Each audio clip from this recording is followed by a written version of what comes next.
Hi guys, how are you doing? I hope well. Please support me and Jerry. Subscribe and like this video. Thank you so much. And we start. First story, from Throw Rad. I want to divorce my wife after 9 months of marriage, but she has been ignoring me and refusing to talk. My wife and I got married in September of last year. About a month after we got married, she had an affair. Our relationship started spiraling after that.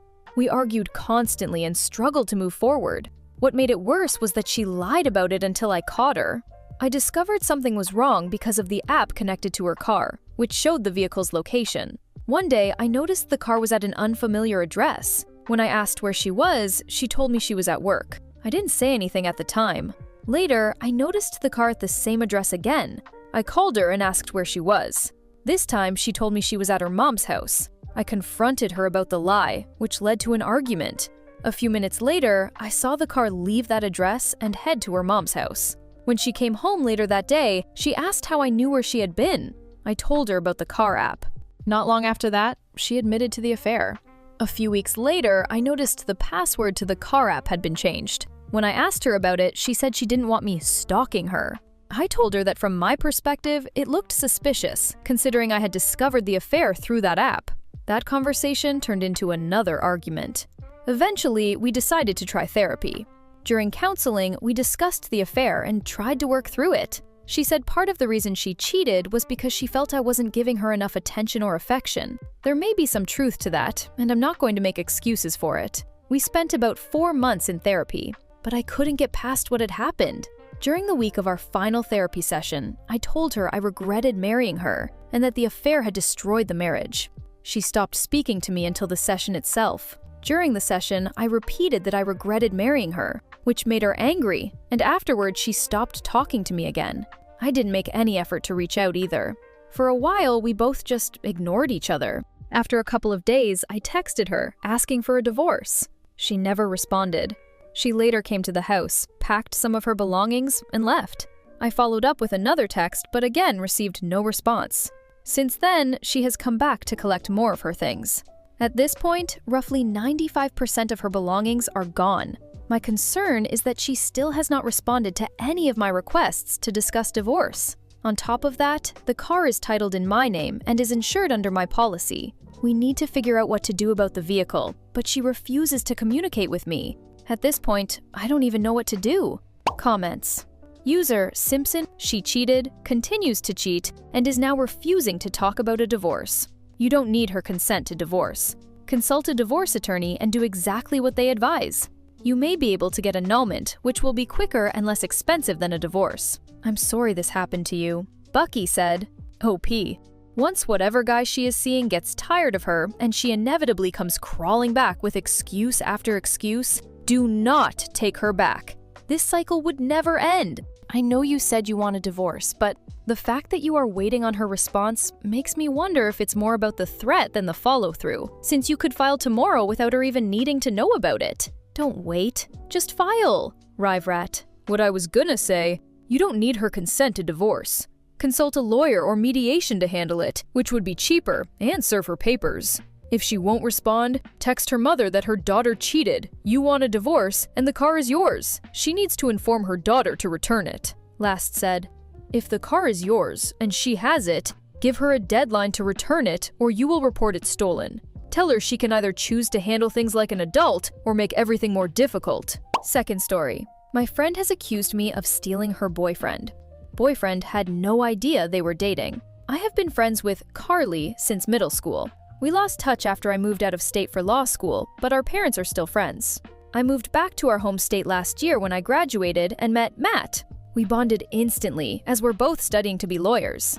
Matt should graduate this year if all goes well. Because of studying and work, we've taken things really slowly, and only just recently became official.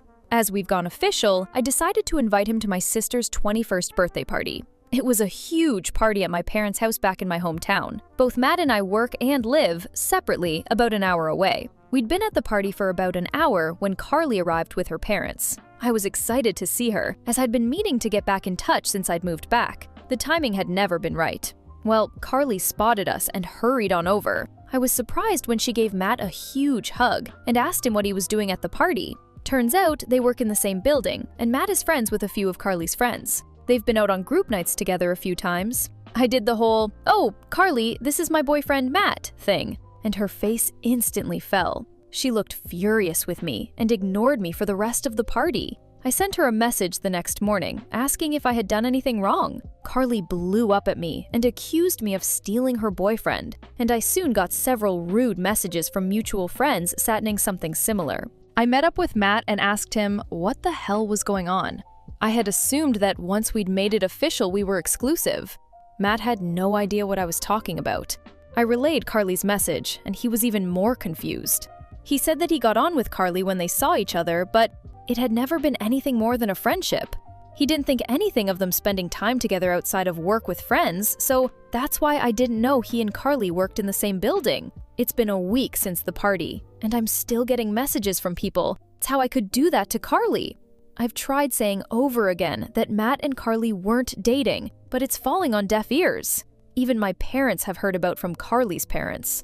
I have zero idea the hell to do. Where do I go from here? I trust Matt completely, but what do I do about Carly? Matt was not a Cordobo, who have sent me messages. These are all mutual friends of myself and Carly who we've known since high school.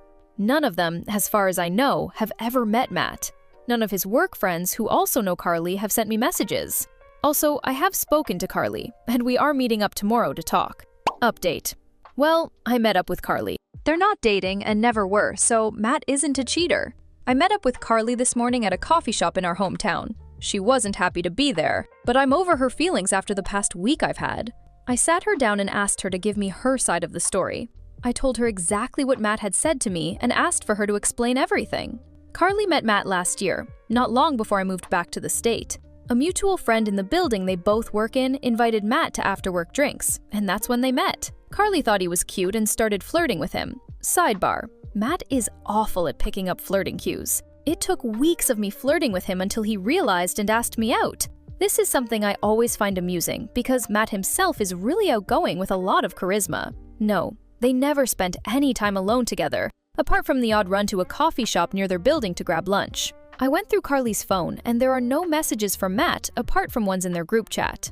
They haven't kissed or slept together. Carly has never been to Matt's apartment, and Matt has never been to Carly's apartment. I asked her why she thought he was her boyfriend. This is a direct quote. Okay, so we're not officially boyfriend and girlfriend yet, but I was sure he was going to ask me really soon. He's always smiling at me and making jokes. I know he was going to ask me out, just the two of us. I basically said, "Carly, that's not him flirting with you. That's just Matt. He's a friendly guy. I'm sorry, but he and I have been seeing each other for a while now, so it's not going to happen." I explained how we'd been taking it slow because of us both being so busy with studying and work, so we've only just made it official. As I said all this, I could see Carly's elaborate fantasy crumble. I asked her to please set the record straight with her parents, for my parents' sake, and with our mutual friends. Carly looked flustered, but mumbled something that sounded like, "Yeah, fine." I said I was sorry for this misunderstanding and hopefully we could all put this behind us. On my drive to Matt's apartment, I called him to relay everything. He was baffled by the whole thing, but said he would message Carly. Once I got there, he showed me the text. "Hey Carly, look, I'm sorry if I misled you in any way with my actions. Please know they have only ever been from a friendly place. I see us as friends, but that's all. I hope we can be friends in the future once this is all blown over. But if you're not comfortable with that, then I respect it. All the best. Matt." Carly hasn't responded yet, and I don't know if she will. Hopefully she will set the record straight with everyone. I'm washing my hands of this mess and focusing on my relationship with Matt and my studies. Comments. Rainbow cardigan. Whoa, I feel like we might have some of the same ex-friends. I've had 2 middle-aged women friends who have done similar things to me. One was in a long-term happy relationship who set me up with a mutual friend, constantly telling me we'd be great together and how she and him were like brother and sister. I finally accepted a date to see if we were compatible, and another mutual friend calls me and tells me the matchmaker friend in love with him. Don't do this. So I didn't, and thankfully escaped that shit show. Although, it turned out the matchmaker friend and the guy were just playing a joke on me, and couldn't work out why I was shitty with them afterward. The second one was a married couple who I'd been friends with for years, who'd broken up, and the wife was actively dating and going out. She spent months trying to set up me and the husband, which was super weird as I didn't see him that way. He started pursuing me months later, and we finally went out and really clicked, and we're having such a fab time together. Then the wife decided she wanted them to get back together, and bam, I got dumped so they could get back together. Interesting choice, as they'd been miserable for years, and both had confided in me, separately, before all this, that they were only together for the kids. Miska Muska said, "I don't get it. My husband was also oblivious that I liked him for ages, which confused the hell out of me because I invited him inside and slept with him the first time we met in person. Don't get your knickers in a twist. We had been texting, calling, video chatting, gaming together for months at this point. We just lived an hour away from one another, and it was rare for our schedules to line up. And proceeded to hang out with him almost every day for several weeks, and spontaneously ask him to join me on vacation while I was already on the drive to my destination. It was only on said vacation, when I asked if he wanted to make things official and exclusive, that he realized I was seeking an actual romantic relationship with him. He thought we were just really good buds, and the sex was more about convenience than me actually liking him. It's not like I wasn't glaringly obvious. I was always complimenting him, kissing him, snuggling up to him, holding his hand. He genuinely thought I was just a really affectionate FWB, with the friend part actually being the most important bit, and the benefits being an afterthought. Crazy stuff. Last said, I did this one time with a clueless guy. I was getting help from a mutual guy friend and asked if I should be as blunt as, "Would you like to go on a date with me on Friday?" Friend said just ask him to dinner and a movie. No need to use the word date. Asked him out. He agreed. The day of, he texted that he was going to be late. Then, "Can we skip dinner and just go to movie, as his workout took longer?" I was okay. He's trying to still be friends, but doesn't want a date. No worries. A few months later, he was moving, so we had a party for him. I bucked up the courage to clarify if he knew our date was a date. He had no idea. Learned quickly how oblivious men could be. Next story from user choice. Evidence. My ex-best friend of 10 years wants me to forgive her for sleeping with my exes, and 3. Year update. So, my ex-BSF, let's call her Andrea, was my best friend for 10 years. We're at a party. I brought my fiancé of a year with us. We're about 5 to 8 drinks in, and everyone's feeling it. I went off to go talk to another friend, while Andrea and my fiancé sit at a table on the outside deck. I go back about 15 minutes later, and my fiancé tells me he needs to talk to me discreetly, after she gets up and walks away. He tells me she asked him, "Why her? Why does everyone always go for her? Why does no one go for me?" And then proceeds to say, "Would you ever date me?" Now, in the moment, I don't know if I fully believed him.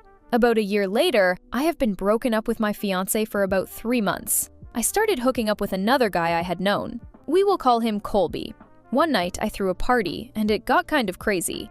I was not feeling well and was in the bathroom. While I was in the bathroom, Andrea was all over Colby. Someone had told me later that night. And as I was on Snapchat posting stuff, she takes a pic with Colby and is basically on top of him and sticking her tongue out. She sends it to me while I am on my phone. I didn't really think much of it. 2 weeks later, a mutual friend says Andrea is sleeping with Colby, and that she slept with another ex of mine after we had broken up. I messaged her and asked her, "Are you sleeping with Colby? And did you sleep with?" She plays it off like she has no idea what they're talking about, and says she would never do that to me. I asked, "Are you sure? If you like him, just be honest so I can stop wasting my time on Colby." And then starts gaslighting me and asking, why would I believe mutual friend? I didn't push it after that because I didn't want to start a fight with her. One night, I looked at SnapMap, and it showed Colby and Andrea in the same location, and I knew it in my gut. I expected it from a guy, but not from my BSF. I asked again. She blew up and finally admitted it after gaslighting me for 3 weeks. Then tried to make me out to be the bad guy and saying, "You always make everything about you, and you guys weren't even in a real relationship," and a bunch of other crappy things. I get into a relationship with Tyler. A few weeks later, I stupidly forgive her. 7 months later, me and Tyler take a break. We all attended a party together, and I see her flirting with him. And flashbacks of Colby came back, and long story short, we fought again and didn't talk for a very long time. A year later, I have moved out of state, and she's in a relationship with Tyler and is pregnant with his child. I now know all of my feelings were right. I mean, her last 3 relationships were all of my exes. Another year later, she says she misses me and is sad I moved out of state and doesn't apologize for anything. I told her I don't hold grudges, but I don't think I can fully ever be friends with her again. I have blocked and removed her on everything. Should have been done sooner, but what's done is done. And I've learned my lesson. Update. Hey everyone. I randomly came back across this post after not thinking about it for a long time and figured I'd give a real update since a lot has changed. It's been over 3 years since everything went down with Andrea, Colby, and Tyler. After I made my original update, I fully stuck to cutting Andrea off, and I've kept her blocked, no contact ever since. That was honestly one of the best decisions I made for my peace of mind. So the actual update on the situation, Andrea ended up staying with Tyler for about a year, and as I told you all before, had a baby together. That relationship eventually fell apart after Tyler cheated on her, and shortly after their breakup, he even tried reaching out to me again, which I obviously didn't entertain. After all of that, Andrea is now with Colby. Yes, the same Colby from my original post. So basically, she ended up in long-term situations with both of the main people involved in all of this. As for me, I stayed in the relationship I moved out of state for. We've now been together for years, and things are amazing. We're building a life together, both settled into careers, and we've been talking seriously about the future. Trying for a baby, yay! Looking back, I don't really feel anger about it anymore. It was painful at the time, but it also made it very clear who I could and couldn't trust.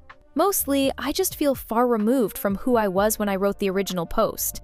I was constantly trying to make sense of people who weren't treating me with basic respect, and I don't live in that space anymore. What do you think? Did I make the right decision all those years ago? I think I did. Comments. Bug Hunter.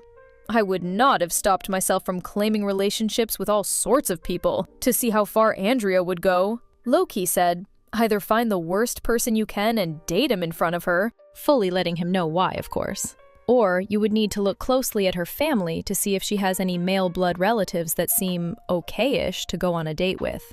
Or ask her out on date and see if that causes any self-referential crash out.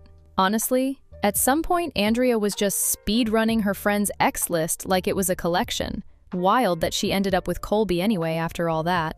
Next story from Alert Breakfast, entitled House Guests from Hell. My family and I have been subject to 3 days of horrifying torment from the worst house guests ever created. And while our suffering is extreme, I hope all of you can at least get a good laugh out of it. Let's start off with some background. My family used to live in a state on the West Coast. While living there, we had a neighbor who we'll call Carol. Carol was our backyard neighbor, so her deck looked directly into our lawn. And oh boy, did she make the most of that view. You would think she was in a villa on the beach as she sat on her balcony, sun hat and sunglasses on to watch our grass. And then every Sunday at church, Carol made some sort of comment to my mother regarding our backyard affairs. Saw you in your hot tub last night. Looks fun. Your kids really like playing on the swing set, huh? Lots of people were in your yard last week. Were you having a party? These are some examples of Carol's remarks.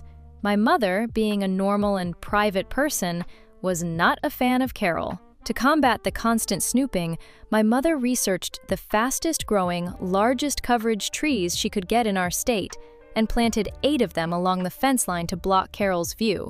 Unfortunately, as soon as the trees were tall enough to actually block her prying eye, we ended up moving to the East Coast, thankfully to a much more private house. It has been 8 years since we moved, and our dear friend Carol has made her grand reappearance to everyone's dismay. About 9 months ago, my mom got a phone call from Carol's husband, who we'll call CH, informing us that their family would be taking a road trip to the East Coast this summer and wants to stay at our house on the way. We live just outside a very touristy city, so this sort of request isn't uncommon. My mom, being a benefit of the doubt and generally a people-pleasing person, decides to put her former feelings aside and agrees to host them, ignoring the fact we have had absolutely zero contact with them for the past 8 years until now. She tells CH to just send her the dates they'll be here so we can plan. Simple, right? Wrong. Because for the next 9 months, it's radio silence from Carol and CH. No dates were sent, no plans were arranged, and not even the simple pleasantries were exchanged. My mom assumed they found other arrangements and just didn't bother to tell us. Oh well, no biggie. But we were still wrong. Carol generously gave my mother a call 3 days ago to tell us her family is 2 states away and will be at our house in about 38 hours, and they can't wait to see it. Suddenly, my mom is frantic to prepare the guest room and find a place for their kids to sleep. That's right. They called 9 months ago and never said another peep until they were practically on the doorstep, treating it almost like an Airbnb, except we didn't even get the dates. Also, did I mention they have 4 kids? My sister and I are appalled and tell my mom to call her back and strongly encourage them to get an Airbnb or hotel instead, because we aren't ready to host them. We also note how inconsiderate it was for them to give such short notice. But my mom already agreed, and she didn't want to be rude in kicking them out. I pray she takes the path to recover from her people-pleasing ways after all this is done. They told us they would be arriving sometime between 5 to 6 p.m. on Tuesday. So we threw ourselves into full swing cleaning the house from top to bottom, preparing the guest room for the parents, and haphazardly throwing pillows and blankets into the living room for the kids. To top off the chaos, the guest bathroom toilet broke, and my brother had to rush to the hardware store to get a new part. Thankfully, our new guests were an hour late, so we had time to repair the toilet. Yay! At last, the family bursts into the entry room, with kids talking loudly and lots of suitcases. My mom does her best to give them a kind welcome, noting how long it's been and they look well, etc., while also giving them an, in my opinion, very gentle scolding for their lack of notice. Carol and CH brush her off and start looking around and asking about the house. Stage 1 of the siege. I have a cat who does not like strangers. I see my poor fur baby standing in the kitchen panicking as this family floods the premises, so I pick her up to protect her. The kids, aged 17 female, 15 female, 12 male, and 9 female, and who henceforth will be referred to by their ages, swarm me and my poor cat. I can feel her claws digging into my shirt as they all reach to pet her, so I take a step back and ask them not to touch her because she is stressed out and she does bite. 9 and 15 come closer anyway and reach towards her. In a very predicted turn of events, the 9-year-old gets a firm chomp to the finger. I step back again and remind her my cat is stressed and probably doesn't want to be pet right now. The kid shrugs it off, saying she loves cats and doesn't mind getting bitten. I don't expect a 9-year-old to know better, but just because you don't mind doesn't mean the cat doesn't. Next comes the mother, Carol. Carol's eyes go wide as she sees my cat and reaches to pet her. I give Carol the same warning, but she ignores me. Once again, my cat starts snapping, this time at Carol, who keeps pulling back and then reaching forward again. 9 starts yelling at my cat, saying, "No, don't bite, bad cat!" Because everyone knows screaming at cats is the most effective way to stop them from biting the fingers you're putting in their face. I take this as my cue to take my cat into the other room and put her on top of her cat tower, which thankfully is out of the reach of all members of the guest family, except CH, who didn't care for the cat, because height did not come with their genetic abundance of audacity. Stage 2. The whole family is settled, and I'm helping my mom finish up dinner when Carol and CH enter to sit at the bar. No offer of help is made. We didn't expect one, but it feels worth noting. Carol tells us about their trip thus far, going from one cousin's house to the next for lodging. She also tells us their 17-year-old daughter wants to be a pilot, which is a crazy coincidence because my brother-in-law is a pilot. My mom tells her this and offers to arrange for them to chat if she has any questions. 17 shrugs and says, word for word, "I already know the basics, so there's no need." My mom and I are kind of stunned, because a full-fledged pilot obviously knows more than the basics. But sure, saves brother-in-law the headache. Next, 15 tells us she wants to be an anesthesiologist. Funny enough, I shadowed an anesthesiologist last fall because I have an interest in medical school, but we didn't bring that one up. When the food is ready, 17 and 15 jump ahead with plates in hand to heap on food. I'm the last person to judge other people's eating habits, but you genuinely could not see an inch of their plates, and I was honestly worried there wouldn't be enough food for everyone. My brother and I wait at the dining table until 12 and 9 get their own plates before making a move. The conversation at dinner consists of Carol bragging about her kids' accomplishments and aspirations, and asking minimal questions about anything else. When they're finished, the whole family flurries away to get ready for bed, leaving behind their dirty dishes and leftover food for my family, who apparently look like ladies-in-waiting to clean up. Unsurprisingly, 17 and 15 only finished half their plates. Stage 3. Last night they had gone out for dinner, so it was blissfully quiet in the house. My sister and I went out for a girls' night to get froyo, and when we came back, I made myself a bowl of microwave popcorn. We're sitting at the kitchen table chatting when they return. The kids are chasing the dogs, which I now realize I forgot to mention, so please take a moment to envision, throughout all aforementioned events, we have 4 dogs in the house. My family only has 1 dog, a very senior golden doodle, but we are currently pet-sitting my other sister's, who is on vacation with her husband, border collie and blue heeler, and a neighbor's mini poodle. Suddenly, 9 pops up next to me and grabs a huge handful of my popcorn, which I would have preferred she asked, but whatever, she's a kid. But then her dad comes over and grabs his own handful. Suddenly, Carol herself comes and takes a seat, grabs the bowl from me, and passes it to her other kids. The girl was too stunned to speak. None of these people asked to have some of my popcorn. What the hell?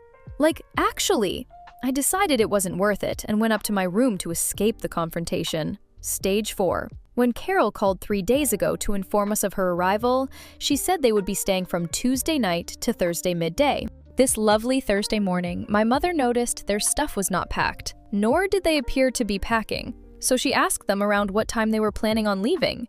It was at this moment CH took the opportunity to inform us they would actually be staying until Friday. Carol then chimes in to say they need our washing machine to be available tonight so they can do laundry, and they will not be going out to dinner and would like to eat at our house. Translating to, "Can you make us dinner?"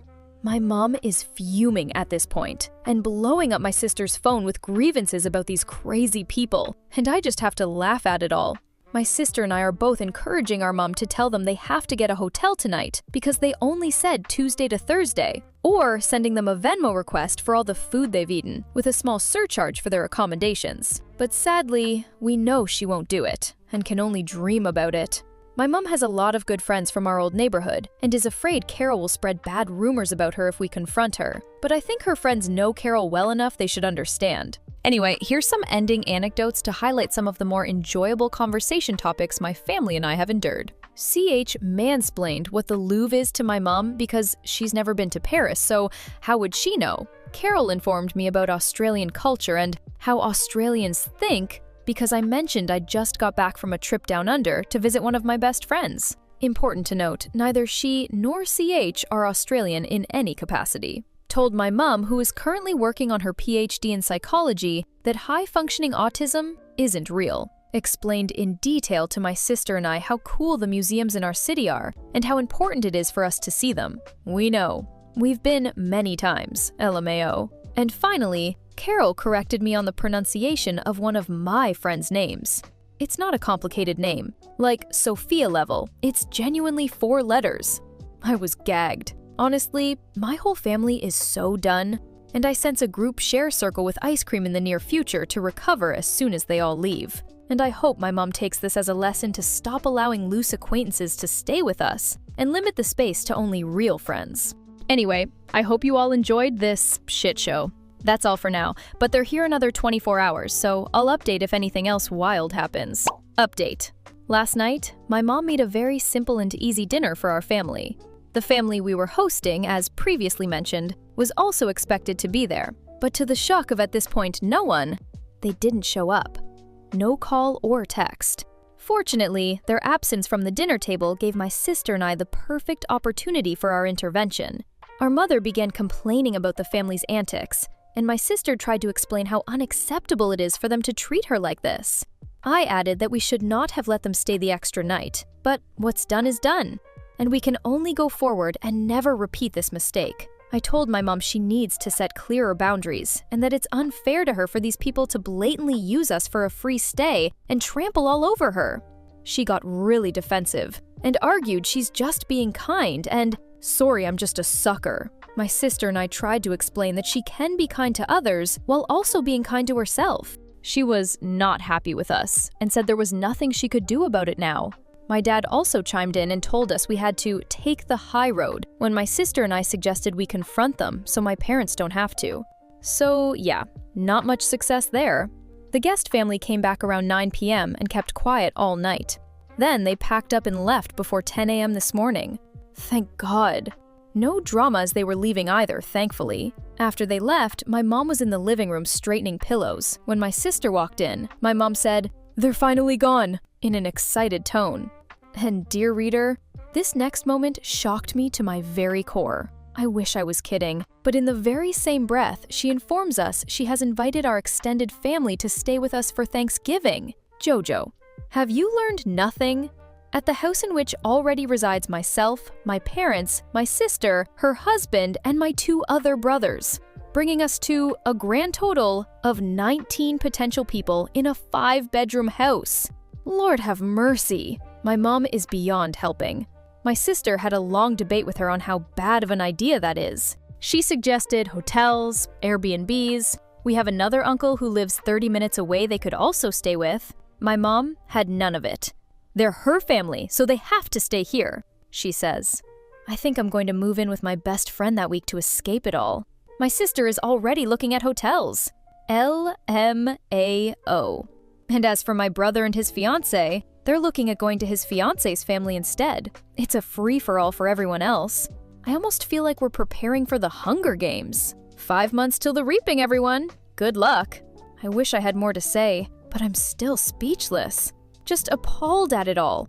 And I cannot wait to move out in a year.